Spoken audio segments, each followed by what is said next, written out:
Olá, iniciamos mais um programa Invista, Aprendendo com Quem Faz. Vamos falar hoje sobre incentivos fiscais, Lei Rouanet, PROAC. Se você está com vontade de investir ou se você tem algum projeto, hoje você vai poder tirar suas dúvidas aqui com o Rony Cardoso, que é Relações Institucionais da M0. Rony, seja muito bem-vindo aqui aos estúdios do Invista. Obrigado, Paulo. Eu que agradeço a oportunidade. Um assunto que realmente gera bastante dúvida e procuro esclarecer para vocês. Muito bom. Rony, nós iniciamos sempre o programa perguntando para os nossos convidados um pouco da origem, né? Porque você é formado em administração, marketing, vai começar a fazer direito daqui a pouco, né? Queria que você contasse um pouco dessa história, porque normalmente tem dificuldades que as pessoas passam e quando você está com sucesso na carreira, que é seu caso, está a empresa crescendo, então as pessoas às vezes acham, principalmente os mais jovens, né, acham, poxa, que, né, vai ser muito difícil de eu chegar lá, mas é possível, né? Eu acho que o nosso programa tem essa vontade de dividir com os nossos telespectadores que é possível ainda, nesse país cheio de tantas mazelas das coisas políticas mal resolvidas, que ainda é possível vencer de maneira justa, de maneira perfeita, de maneira que ainda pelo bem. Não é verdade, Rony? Verdade. Eu acho que eu sou um bom exemplo do que eles falam que seja a geração Y, né? Uhum. Essa geração que fica indecisa, que não sabe o que faz, que tem essa pressão aos 18 anos de entrar numa faculdade, né? Eu tenho uma formação na área técnica, eu passei a adolescência fazendo cursos profissionalizantes e técnicos voltados à elétrica e eletrônica, ficava pensando na engenharia, ingressei aos 19 anos na FATEC, na Faculdade de Tecnologia de São Paulo, no curso para projetar microprocessadores.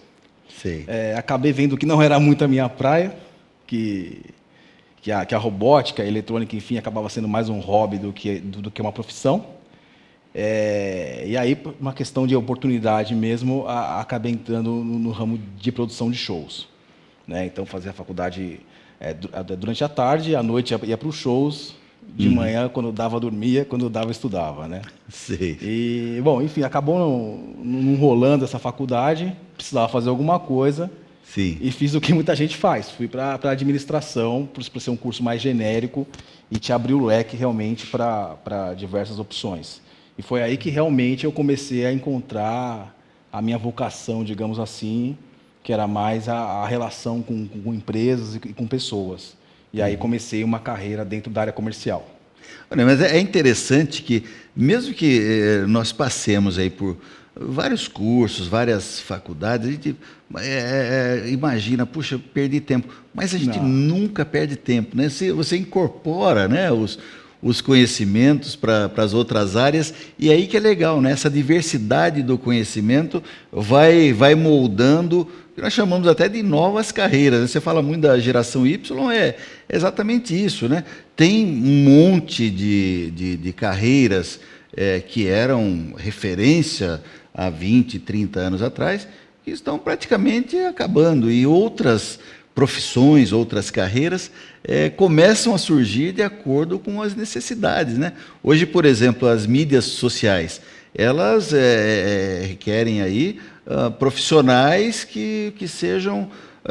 não tem uma formação específica, né? É mesmo de autoconhecimento, né? Então, esse caminho que você trilhou e, pelo jeito, continua trilhando, né? Sim, sim. Na verdade, você resumiu bem, Paulo. Você não perde conhecimento. O conhecimento que você adquire, ele fica contigo e de uma maneira ou de outra, no futuro, ele acaba sendo sempre aproveitado, né? Eu tenho até um caso que remete a isso. Eu fui participar de uma vaga uma vez para um banco de investimentos, e eles precisavam de um estudante de administração, na época era uma vaga de estágio, que tivesse conhecimento avançado em software e hardware.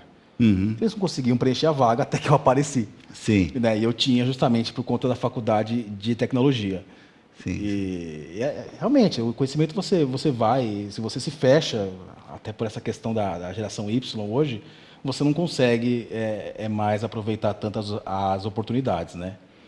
E aí passei pela administração, me interessei mais pelo marketing, depois fui por esse caminho, e aí conheci as leis de incentivo, acabei me especializando, realmente achei um mercado muito interessante, com grande potencial de crescimento, e hoje vou entrar no direito justamente para suprir uma defasagem e poder atender melhor o meu cliente. E a M0, que é a empresa que você tem, administra e tal, ela é bem com esse foco mesmo, né? Juntou o conhecimento que você tinha lá da tecnologia e foi para administração, eventos, meio que caminhou naturalmente aí para o que você faz hoje com maestria, né? Que é fazer a cata, né, desses projetos ou até identificar empresas, né?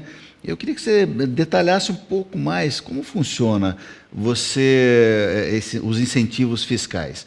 Você tem, as pessoas te procuram ou você vai atrás no mercado, você vai buscar? Como é que funciona? Porque é um trabalho completo. Nós mesmos aqui, enquanto TV pública, já tivemos projetos, como eu falei com você fora do ar, nós tivemos projetos aprovados até pelo objetivo aqui de uma TV pública, tivemos projetos de incentivos aprovados no PROAC, que era do ICMS, mas aí chegou na hora da captação do recurso, é uma coisa que foi meio que minguando, né? Sim, sim. Como é que é o procedimento? As pessoas te procuram ou a M0 vai atrás no mercado? Antes eu vou dar, Paulo, para o público até entender um breve resumo do que seriam as leis de incentivo, né? Legal. O governo ele abre mão de parte de sua arrecadação em prol de ações de fomento à cultura ou esporte, que são os principais produtos que eu trabalho, né? Então, a Lei Rouanet, que é a mais conhecida, a mais falada, o governo ele abre mão de 4% do imposto de renda para atividades culturais, que são peças de teatro, filmes de produção nacional, artistas, seja instrumentais ou seja de música popular, e demais atividades dentro da cultura, e 1% para esporte, que inclui atividades de alto rendimento, que seriam os atores profissionais, atividades de cunho social e educacional. Então, basicamente, o incentivo fiscal é isso. O governo abre mão para que a iniciativa privada invista em ações e a gente possa fomentar e ajudar o país nessa formação. Então, o meu trabalho é em duas frentes. Uma, ajudar um produtor ou um profissional de esporte que queira incluir esse projeto, essa ideia, dentro dos mecanismos do governo, ou ajudar uma empresa que queira patrocinar e não saiba como. Então, eu atuo nessas duas frentes. E esse patrocínio é somente pelas empresas? A pessoa física também pode fazer essa que seria uma renúncia fiscal? É esse conceito de renúncia fiscal? Exatamente. Renúncia fiscal é a parte do governo. O governo ele vai deixar de arrecadar aquele valor em prol dessas ações.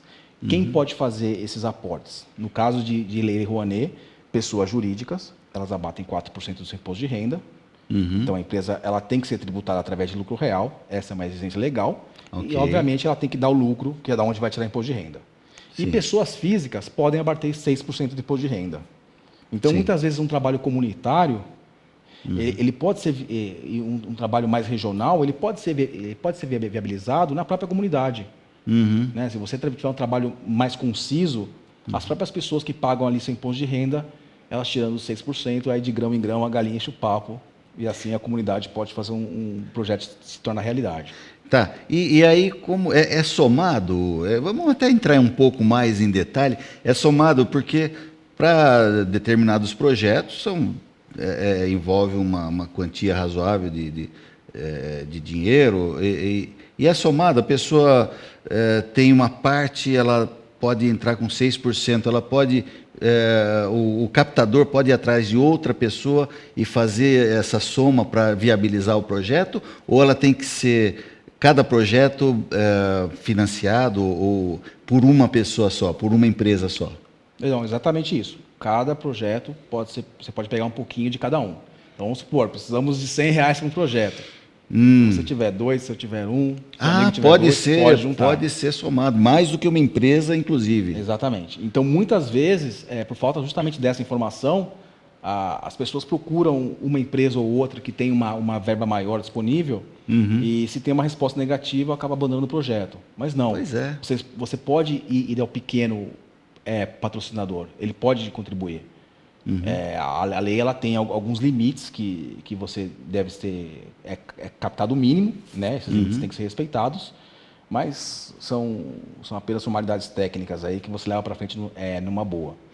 Legal. Rony, eu vejo da dificuldade, e é legal a gente bater nessa tecla da captação, porque eu vejo que a sociedade aproveita ainda de forma muito tímida essa possibilidade da renúncia fiscal do governo. Na verdade, é um estímulo à cultura, um estímulo ao esporte, um estímulo às artes, né? E aí a gente vê as pessoas desistindo aí pelas próprias dificuldades. Vamos supor, em hipótese, né, hipoteticamente, que a pessoa tem um projeto de R$100 mil aprovado. Um show, qualquer que seja aí a atividade que ela se proponha, um programa de televisão ou qualquer coisa do tipo. E vamos dizer que ela fez uma captação de 50% só. Se ela tem um prazo cada projeto deve ser único, né? Ela tem um prazo para completar, ou ela pode diminuir o tamanho do projeto e adequar na verba que ela conseguiu captar? Ambas opções. Falando de Rouanet e São Paulo, que é o PROAC e ICMS, os projetos, em média, eles têm 2 anos de prazo para captação. E 30% no mínimo deve ser captado. Perfeito. Para que o projeto seja Então, transformando no caso que eu falei, 100 mil tem 2 anos para captar até 30 mil. Exatamente. E aí, depois disso, ela tem a possibilidade ainda de ficar, vamos dizer, só nos 30 mil que ela captou? Tem essa possibilidade. Você faz a readequação de acordo com o seu orçamento e, na medida do possível, do que você conseguir captar, você pode realizar o seu projeto, sim. Então, são realmente esses 2 limites. Os 2 anos médios para captação e 30% do valor. Então, se você tem um projeto de 100 mil que foi captado 50, você vai poder, com tranquilidade, dentro dos 2 anos, executar esse projeto e fazer aquela ideia, aquele sonho de um proponente se tornar realidade. Olha, para nós dividirmos aí com o nosso público, eu gostaria que você falasse para nós alguns exemplos até de projetos que você, não precisa nem citar nome, se quiser citar, fique à vontade, mas em média gira em torno de quanto um projeto pequeno, um projeto médio. Óbvio, tem grandes shows de grandes artistas, que aliás fica até... às vezes uma crítica, né? Porque tem gente pequeno aí, os produtores culturais aí das cidades que deveriam ter mais estímulos e acabam às vezes subsidiando aí grandes artistas que, se for pensar bem, nem precisavam muito, né? Mas olha, eu vou deixar no ar essa pergunta. Vamos fazer agora um pequeno intervalo. Quando nós voltarmos, você responde sobre esses exemplos de captação. O Invista faz um pequeno intervalo e volta daqui a pouquinho. Não saia daí.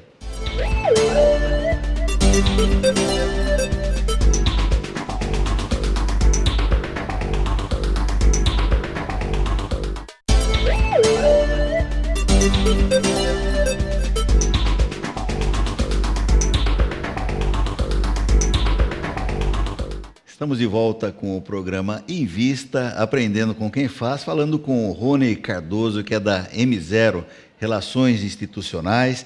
É um captador nato. Se você tem um projeto cultural ou projeto de esportes aprovados ou por aprovar no PROAC, na Lei Rouanet, alguns incentivos fiscais, olha, tem a pessoa certa aqui para você conversar, e eu estou aqui tirando todas as informações que eu posso aqui do Rony para dividir com você. Rony, nós falávamos no bloco passado sobre as formas de captação, sobre os percentuais mínimos, enfim, sobre vários aspectos. E ficou aí uma questão, né, para você responder. Eu queria que a gente retomasse isso. Vamos lá. Vou responder de trás para frente. Ah, legal. Sobre as críticas, primeiro, isso é um assunto bem recorrente nesse meio, né? Principalmente o meio da cultura, ele é um meio muito fechado. Só para relembrar o nosso público, eu fiz a pergunta para o Rony que, às vezes, grandes artistas aí têm um estímulo, conseguem fazer captação fácil de recurso e aqueles projetos lá do bairro, aqueles projetos das cidades pequenas, acabam não conseguindo ter esse estímulo. E o Rony vai responder, desculpa, Rony. Não, tranquilo. O que acontece? Não é fácil, nem para o pequeno artista e nem para o grande artista.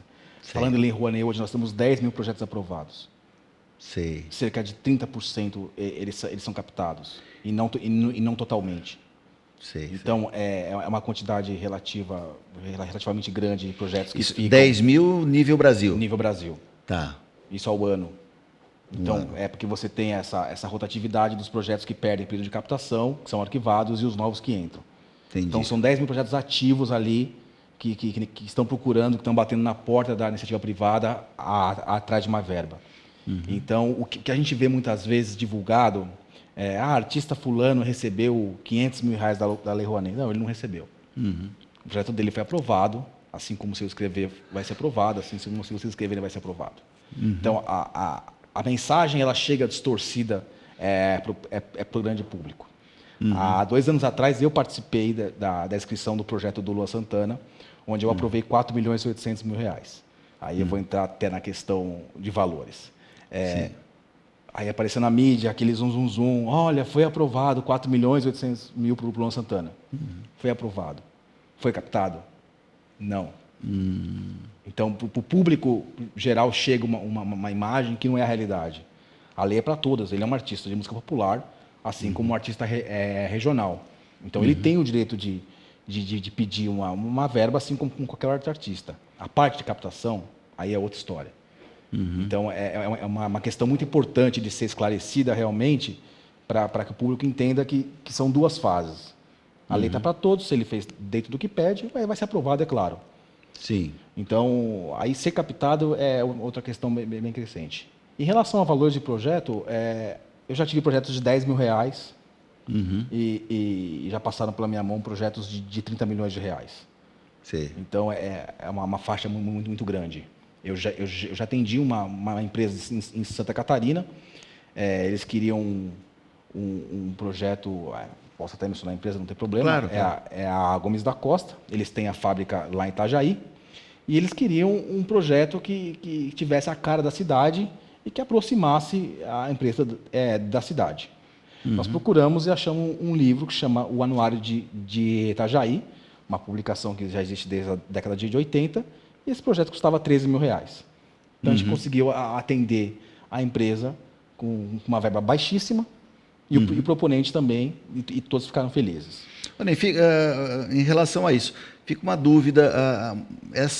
Qualquer empresa, ela sabe o nível, ela sabe o valor que ela paga, a recolhe de imposto de renda, tal, no caso da Lei Rouanet, e ela vê lá que parte disso poderia viabilizar um projeto social de alguma comunidade. Ela pode, ela também é um cliente seu, ela pode te procurar também? Pode. E, olha, eu tenho aqui mais ou menos, deve ser difícil acontecer essa situação, mas que queira, no caso aí de Itajaí, é um exemplo clássico, né? Porque a empresa tinha vontade de fazer esse anuário ou qualquer ação, talvez ela mesma tenha bancado pelo imposto de renda que ela pague, né? É possível isso? Sim, é possível. O que acontece no Brasil? Desconhecimento. Desconhecimento. Nós vivemos hoje uma situação política e em qualquer oportunidade que você ofereça, ela é vista com um viés negativo. Então, imagina você um grande empresário com uma ótima receita, um ótimo lucro.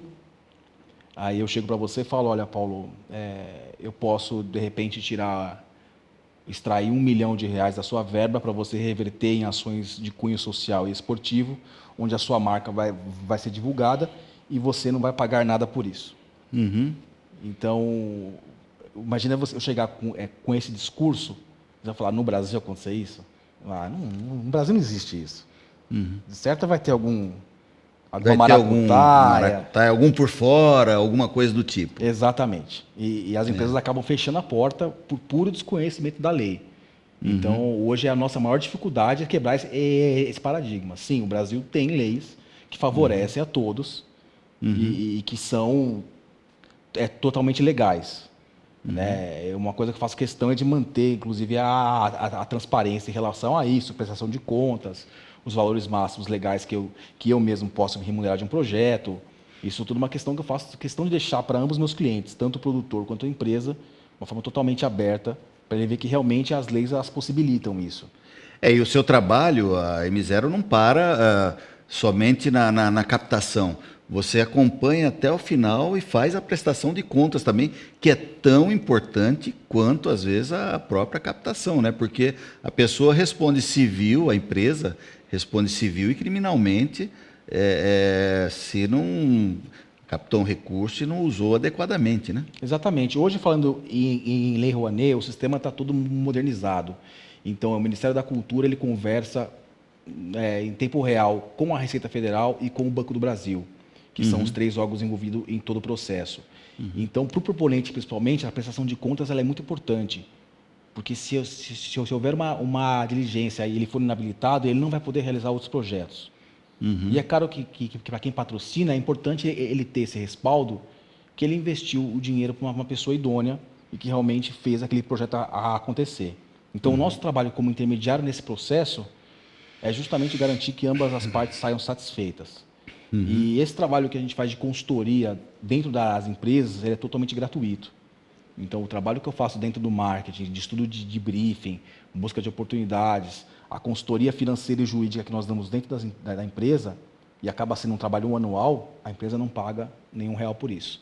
É todo gratuito. A nossa remuneração vai ser no momento que ela fizer um aporte, a verba de captação de recursos, que é prevista em lei também, com o proponente. É isso que eu ia dizer, porque tem percentuais na lei, eu tive possibilidade de acompanhar muito de perto, porque nós tivemos um projeto que foi aprovado, tem um percentual, inclusive, do próprio captador, né? Ele que está previsto, é tudo legal. Então, para a empresa que tem, vamos dizer, os empresários que estão nos assistindo, ele paga, e deve pagar muito imposto de renda, deve pagar, porque no Brasil nós pagamos praticamente 40% do que nós produzimos, vai para todos os níveis de governo aí gastarem o nosso dinheiro, não darem o retorno que nós merecemos em saúde, em educação e segurança, né?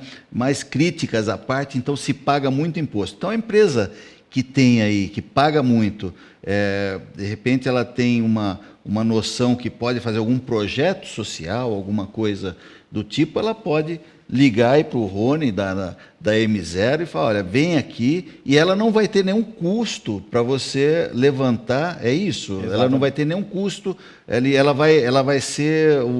vai entrar com o benefício para que o catador venha lá, saiba que no caso é você ou qualquer outra empresa especializada, então ela não terá esse dispêndio. Quem vai pagar é o próprio projeto mesmo, dentro da lei que tem aí uma captação prevista. Consegui entender mais ou menos? É isso mesmo? Perfeitamente, perfeitamente, é isso mesmo. Tá. O que a gente oferece realmente é um respaldo em tempo integral para que a empresa sinta-se à vontade em investir nessas ações, né? Sim. Sem nenhum custo. E a gente procura sempre valorizar também esse aspecto do fomento, né? Para a empresa é muito mais que uma ação publicitária de só colocar a marca de um tamanho maior ou menor lá. Você tá fazendo um trabalho junto à comunidade que esse preço não tem como ser medido, né? Sim. Você está tirando uma criança da rua com uma oficina de teatro ou com uma escola de futebol, né? Com uma peça de teatro, ela está tendo acesso à literatura nacional e estrangeira, né? Com uma escola de música, ela está tendo acesso a grandes artistas. Então, além da marca, o que a gente incentiva o patrocinador é que no balanço social dele também a gente consiga agregar valor e mostrar que é uma empresa que que participa da sua comunidade, né? Legal. Rony, nós falamos de Lei Rouanet, que é federal, falamos do PROAC, que é estadual, e você disse também que existem projetos municipais, e aí seria mais em cima do PROAC ICMS, a lei municipal seria em cima do ISS. Você tem exemplo? São Paulo tem isso, por exemplo, a cidade de São Paulo? Legal.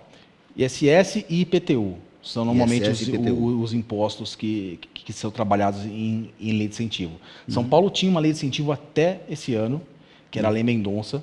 Essa lei ela foi extinta a princípio, mas o governo municipal está trabalhando numa nova lei mais moderna, para poder também alcançar um maior número de proponentes. E no Brasil, diversas cidades já estão com essa iniciativa, né? Tá, e aí